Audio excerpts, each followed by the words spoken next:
trams that are on hydrogen and so forth. So the answer to your question is we are aware what is coming. The motto we work with is preparing DVLA tomorrow for today. So we are trying to put everything in place that vehicles like yours or the one that you're asking about should be accommodated, and we know how to categorize, and the tax that goes with it. Now it's evolving, so we are winging it. The truth of the matter is we're not too sure, but we're working through it and setting the standards to manage the process and also, but we are fully aware, hence that conference that we have international experts, ECOWAS, UN, AU, all in the room to display to us what is out there and for us to ask questions so we can get insight into what is coming so we can prepare for it. Thank you very much. Yes, sir. Oh, let's put our hands together for Mr. Bozia.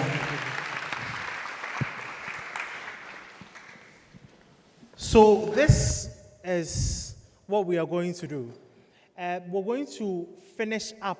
We're supposed to have 2 sessions for our program, but we're going to finish up the entire opening ceremony in the next 45 minutes, so that from here we can have the opportunity to go and have lunch, socialize and do the campaigning and everything that we must do. And so before we start with our panel discussion, I'd like to quickly acknowledge the presence of the MC for Upper Denshaw East. He's in the person of Honorable Ebenezer Apia Forsen. Thank you very much for traveling all the way to get here. We're grateful. I believe one other chair for the panel discussion is needed. Please kindly add one. For my moderator, where will she sit? Oh, Solomon. Okay, so we'll take brief addresses before we start our panel discussion. So first of all, I'd like to invite Dr. Kojo Owusu-Ekufo, the head of departments for optometry and visual sciences, to give us a very brief address. And before you would like for us to start? Okay, brilliant. So I think we'll delve directly into our panel discussion. So yes, our very first panelist is Dr. Kojo Owusu-Ekufo, the head of departments for optometry and visual sciences. Let's put our hands together for him.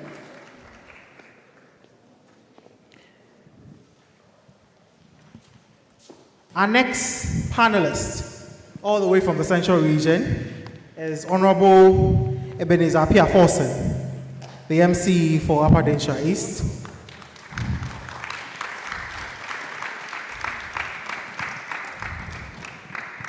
Oh, I think we can do better.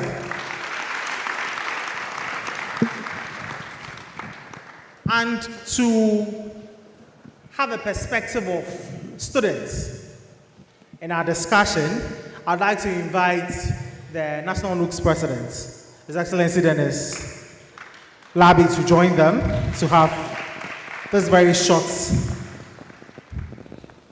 panel discussion. Your moderator for this panel discussion would be my lovely co-MC, now moderator, Esther. Esther, take over. Thank you very much, Henry. Thank you for joining us today, sir. So we are discussing on students' potential, innovation, and economic progress. But before we start, I want to ask our audience a question. How many of us, when given the opportunity to go and work and study in the US today, would leave? Wow. That's almost about 100%.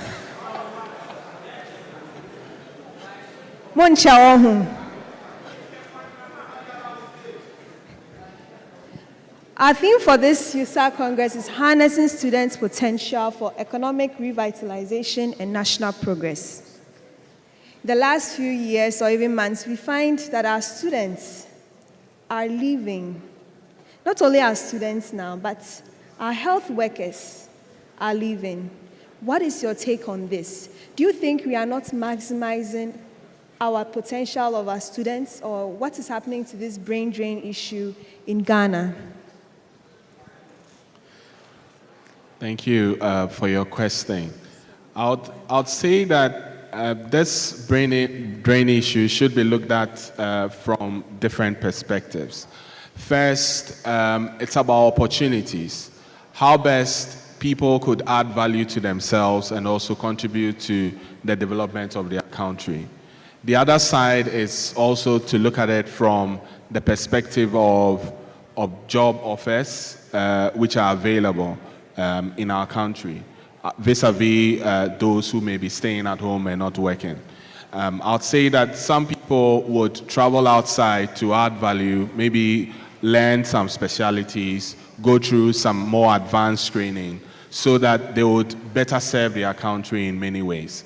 There are others too who maybe possibly would have applied for several opportunities in Ghana and may not have had those opportunities and would love to also explore opportunities beyond the shores of the country. So that also, in some way, may be exporting talent, but that talent would also have some value and then could also come back again to help us.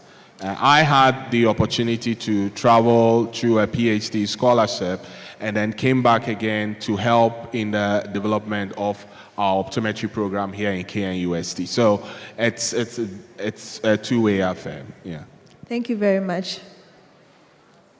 Honorable. Well, thank you. The question you asked earlier on, how many would like to travel after school to study, I think we should just ask the reverse question. How many of us will be happy to stay in Ghana to work if after your education the opportunity is there? I think there's an adage that if you fear, I believe that the perception has been out there, the opportunities are more, and we, as it is, close our eyes on the opportunities which are available in our country. I think that if given the right environment, all of us will be happy to work in Ghana after school, because after school, the perception is that seeking for job, employment is very difficult, and so we all want to go for greener pastures out there. But when you engage our colleagues who have gone out there to look for these opportunities, they don't get what they had or the perception before traveling outside. And I think that we have to relook at it. There has been opportunities where people who have completed their tertiary education in this country and have decided to add something to themselves, when they start up something, they're able to succeed. And so we have to look at this as our own way of developing our country, that we are the only people who can develop this country. And so we just have to look at for opportunities in this country. There's many of them. Recently, there's this project that the government has introduced under the Ghana Jobs and Skills, the Youth Start program, where students or youth were picked from all corners of the country and they went through the training. After the training, interaction with them, you could see that they have a different view of everything. And so when we give the training to ourselves and we open the opportunities and we see that the opportunities in this country, I think this brain drain, people trying to seek for greener pastures outside, will reduce. And so we have to, as it is, encourage ourselves that there's opportunity in this country. If you look at every sector, now if you look at the leadership coming up, a whole lot, even in politics, in businesses, everywhere. You see young men doing so well. And so we have to challenge ourselves that we will stay in this country, look for opportunities, even if it's not available jobs already. We can come together, one or two colleagues come together, share ideas, look for resources to be able to explore these opportunities. And I think that when we begin to do this, that's the only way we can actually develop this country as young men and women. And by so doing, this narrative will actually change. And so we have to believe in ourselves and believe in our country that there are opportunities which are bound for us. Let's stay here and let's add up something to ourselves, and we can actually do that. Okay. Thank you very much, Honorable. His Excellency. So that was the voice of an MC. He's an honorable MC, so he would speak about the opportunities that exist. Unfortunately, I'm a student leader. I'm an ordinary Joe on the street, so I speak to the realities on the street. Honorable, the opportunities, they are just two. They are not there. So the real reason why young people like myself want to leave the country is the reverse of what you said. There are no opportunities. When we speak about the opportunities, yes, true, there are opportunities. Honorable could give us a list, a long list. But if you compare the opportunities that exist as against the people chasing the opportunities are not there. So the real truth is that whilst Honorable and the entire team are working to ensure that young people like us find opportunities, the real reason why young people want to leave is that there are about 1.76 million young Ghanaians who were reported in the third quarter of 2022 to be on the streets of Accra, Kumasi, Tamale, Sunyani, looking for jobs but not finding jobs. So the reality is that young people finish school and they do not have opportunities. I know we speak about entrepreneurship and all of that. I've been an entrepreneur since my first degree. But if you ask me if I would advise my next brother that right after school he should go into business, I would say a big no. Why? Because by the time he's done, by the time he survives and gets to my state, possibilities that he will be dead is very high. These are the realities.